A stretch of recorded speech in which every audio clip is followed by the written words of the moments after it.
What's going on, guys? This is John Zakaria, and today I want to talk about this year's E3. I want to run down the major players and discuss what I think we're going to see, what I'm interested in seeing, and what surprises I hope we'll see. Not everything, just what stands out to me. It's all about me. No, I want to hear from you guys in the comments, of course, but this might end up being kind of lengthy, so let's jump right into it. Let's start by mentioning Nintendo real quick, as since I just made a video solely about them, I don't want to talk too much about the big N here. They've pretty much got two games that I know of that they're bringing to the show, and that's The Legend of Zelda and Pokemon Sun and Moon. Sun and Moon, while I'm sure will be good games, you can't go wrong with the Pokemon formula, probably won't be a major attraction as we've seen a bit of them and come on, it's Pokemon. But Zelda will likely be a major contender for Game of the Show. It's certainly been delayed long enough that we should see a pretty polished version, and since the game has been shrouded in so much mystery, many gamers are incredibly anxious to get an extended look at the game. Still, two games, even from major franchises like these, just isn't that impressive for a game show like E3. And it makes it clear that Nintendo is putting most, if not all of their focus towards the NX and its reveal whenever that may be. Simply put, they're kind of blowing off this year's E3, as I've stated previously. With the NX being their next big thing and not wanting to reveal it at this show, it makes sense. Even though I don't really see Nintendo having any big surprises at the show, they could still steal some of that headline space with one major announcement, and that's the date for the big NX reveal. We still don't know when or where they're going to do the big reveal for the NX, and sharing that information at E3 would generate a lot of buzz and get people talking about it. Let's move over to Microsoft. As great as it must be to work in the video game industry, I have not envied Phil Spencer's position. This guy got saddled with one of the worst image problems I think we've ever seen with the Xbox One. I mean, that initial reveal event, parading people out to talk about how you can use the new console to watch football with the DVR function, I mean, what a joke. And they're still trying to recover from that, and how funny is it that now it seems like a lot of that stuff won't even see the light of day. But since Spencer has been at the helm, things have been a lot better. Last year they dropped a bombshell with the announcement that the Xbox One was gaining backwards compatibility, allowing you to play 360 games on it. Personally, this is the main reason I still turn the console on these days, to play my old games. And it's honestly not that bad when you look at the industry right now. I mean, everyone's just obsessed with remastering games to sell you again, and Sony wants you to pay to stream PS3 games on your PS4, so if you already have the old ones, why not just play those? With that in mind, in my opinion, Xbox One's backwards compatibility is by far the best feature on a current-gen system, and it's kind of sad to admit that. And I know the Wii U is fully backwards compatible, but I just don't have nearly as many games on there that I still want to play. But of course, they can't just do that again this year. I think at this E3, we're going to see some further integration with the Xbox One and PC. Recently, Killer Instinct made its way to PC, offering cross-play and cross-buy, so Xbox One players could play with their PC friends and bring their game data back and forth between the platforms. Also, I think if you bought Quantum Break on the Xbox One, you also got a free copy for it on PC, or maybe it was vice versa. There was something like that though. With Microsoft having a lot of stake in the PC market, it makes sense to keep making moves that bring these communities together. Also, as much as I'm not interested in VR on consoles, I don't think we're getting through Microsoft's presentation without jumping into the VR race in some sort of way. As with Sony's PlayStation Neo, if Microsoft does end up announcing some sort of hardware upgrade in a similar vein, offering a more powerful Xbox One instead of simply just a slim or a bigger hard drive, this will pretty much be a certainty in my view. We may just see some more HoloLens stuff, which I do think looked pretty cool, at least what they showed last year, but there's also been talk of them possibly partnering with Oculus on the Xbox One. The Oculus Rift currently comes bundled with an Xbox One controller, so they do have some sort of relationship already. And I think potentially announcing that a major title like possibly the next Halo will have some sort of VR integration would generate a lot of buzz. I'm sure Gears of War 4 will be at the show. I think we'll see some campaign content. Hopefully it'll be brighter than what they showed last year. The new Crackdown will probably be there also. Hopefully an extended gameplay look, since I think we've only gotten cinematic footage for it so far. If you couldn't tell, I'm not particularly hyped for these games, at least not yet, so maybe some gameplay for both these games will sway me. Dead Rising 4 leak, however, did get me pretty excited, and I think we'll be seeing that as well at Microsoft's conference. I really love this series, and even though I prefer the goofier earlier entries, I still did enjoy 3. But traditionally, launch games do feel kind of lacking in my opinion, and this was one of those cases, as these companies just aren't used to dealing with the new tech. So I'd like to see what Capcom does with a new entry now that the console has been out for a while.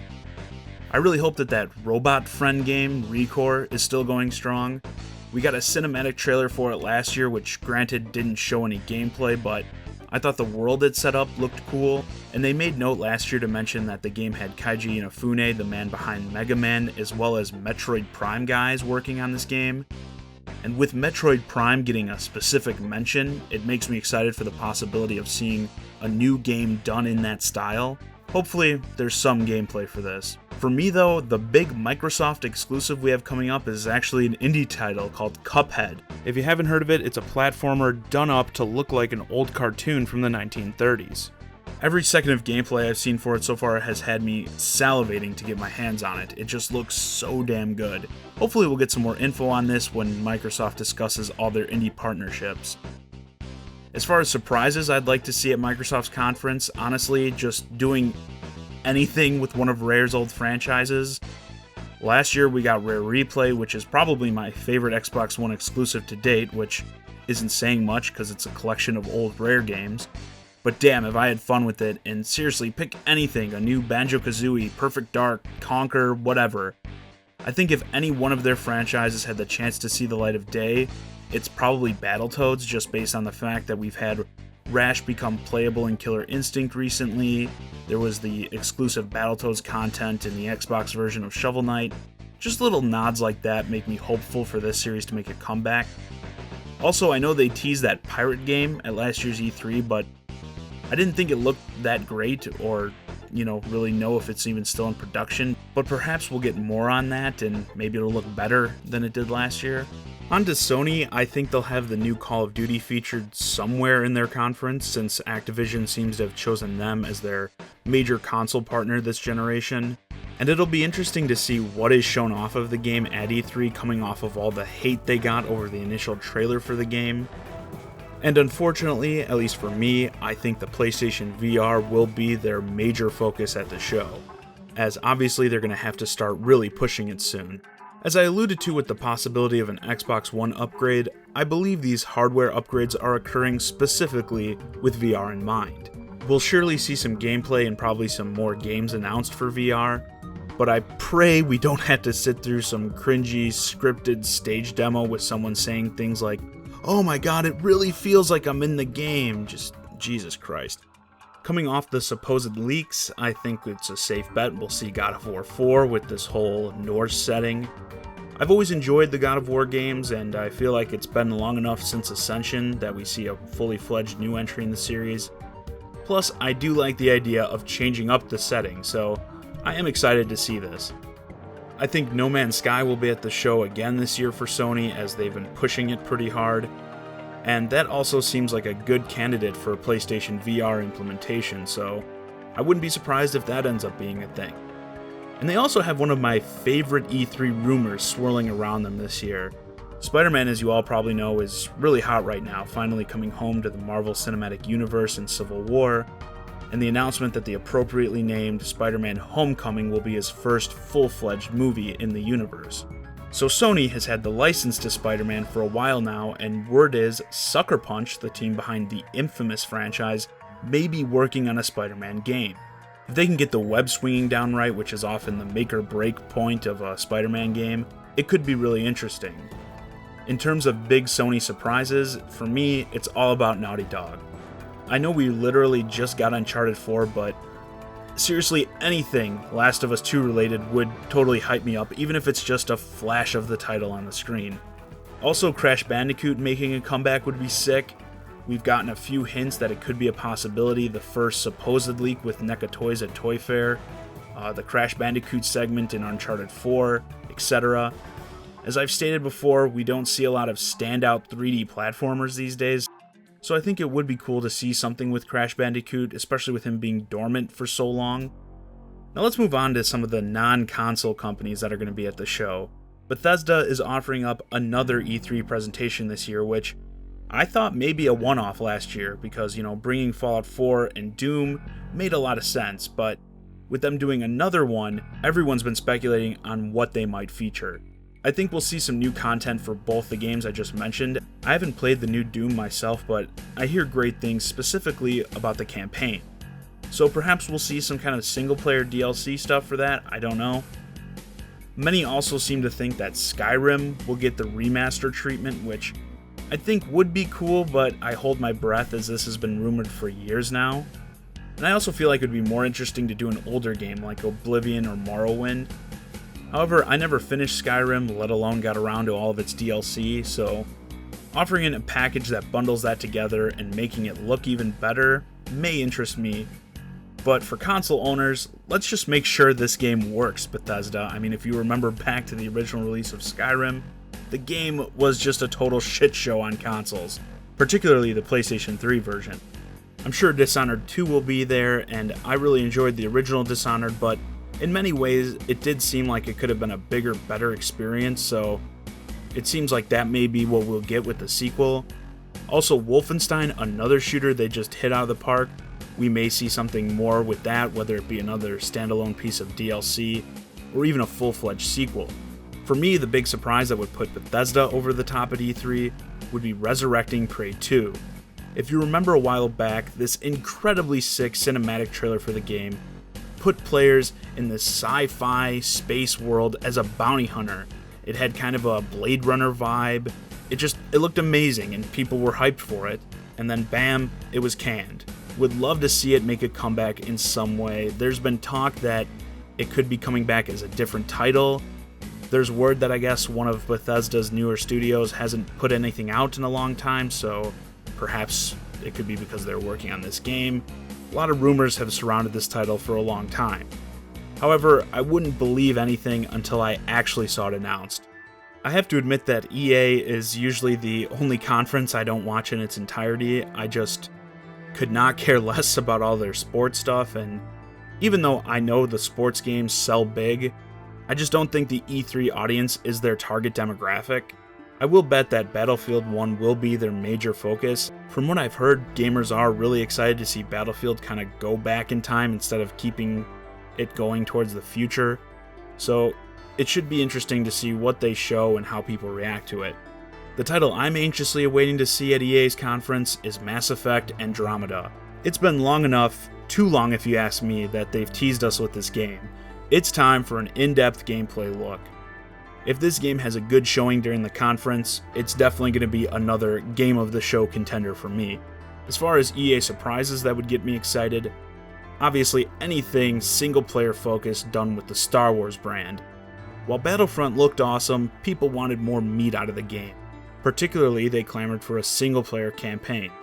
EA has surely seen this outcry, and I think it would be smart to get something single-player out there, especially with how hot Star Wars is right now. Maybe we'll see something in the vein of 1313, again another game that had an awesome initial reveal that got people insanely hype and was soon killed off. But seriously, anything single-player in Star Wars would really interest me. And I'll close this out with Ubisoft. They're not coming out with an Assassin's Creed game this year, which I think is nice, but I hope that means the franchise is also taking this year off at E3. Again, just because there isn't going to be an Assassin's Creed game this year, doesn't mean they're not going to show the next one off. With the Watch Dogs 2 trailer already dropping this week, I am sure they'll do an extended gameplay look of that. Personally, I don't see this measuring up to similar open-world games like GTA 5, but we'll see. Maybe this game will be like Assassin's Creed, where the sequel ends up being the game that really blows people away. I'm excited to see how cringeworthy this year's presentation of Just Dance is. Not sure if it will be at Ubisoft's conference, it sometimes is at someone else's, but I'm sure we'll get treated to the overexcited dance crew being greeted by the totally disinterested audience, just like we get every year. Also, we're sure to get more gameplay for Ghost Recon Wildlands, which has been the latest game they're teasing. The initial reveal did look cool, But I've learned by now to not get too hyped by these reveals, as we already saw Ubisoft blow everyone away with the initial reveals of Watch Dogs and The Division, only to have those games disappoint most people with the end results. The one game that I do admit I have been having trouble trying to quell my hype for is For Honor. I want this game to be good so freaking bad. To me, this game feels kind of like what Dynasty Warriors would be if it had interesting combat, with online multiplayer. I've honestly been pretty wowed by all the gameplay they've showed of it so far, and if this game ends up delivering, I see myself being totally addicted to it. I was also surprisingly pleased by the first South Park game, so I'm eager to see more of the sequel, Fractured But Whole. Also, as the freaking name. And I do hope we get to see Matt Stone and Trey Parker on the stage again, as they're actually funny and usually get a reaction out of the crowd, even though they only appear for a couple minutes. And as I kind of mentioned earlier, I know Ubisoft likes to close with the big teases to end the show, so I have no idea what it will be, but I'm sure once again they will have another game that they tease right at the end of the presentation. And as far as surprises from Ubisoft that I'd like to see, I guess Prince of Persia. I think we're due for a new entry in that series, but I do not hold out much hope for it. And I'm going to cut this off here because this already is going to be a nightmare to edit, trying to get all these clips together. But let me know what you're excited to see at this year's E3 in the comments. Who do you think is going to bring the best announcements and gameplay, thus winning the show? And if you enjoyed the video, subscribe to my channel now, and you can say you were a subscriber before it was cool. As always, I'm John Zakari, and thanks for watching.